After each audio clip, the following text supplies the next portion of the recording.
Merhaba arkadaşlar, yepyeni haberlerle karşınızdayız. Seda Sayan annesinin sağlığını anlattı. Sanal medya yorumlar yağdı.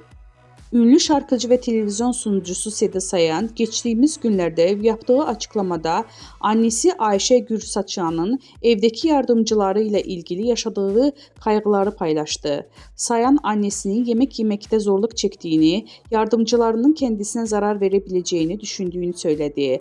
Bu açıklama sosyal medyada büyük yankı uyandırdı. Takipçileri annenizi acilen doktora götürmelisiniz ifadelerini kullandı. Sayan kendi programında annesinin sağlık durumuna dair detaylı açıklamalarda bulundu. Annesinin yemekleri yiyip ilaçlarını alırken ya kendisinin ya da ablasının yanında olmasını gerektirdiğini belirtti. Ünlü sanatçı annesinin evdeki yardımcılarının kendisine zarar vereceğini düşündüğünden aktararak annem evdeki kadınların kafasına takıyor. Beni zehirleyecekler diyor nedense. Ona annesini kim zehirlesin dediğimde anlamıyor ifadelerini kullandı.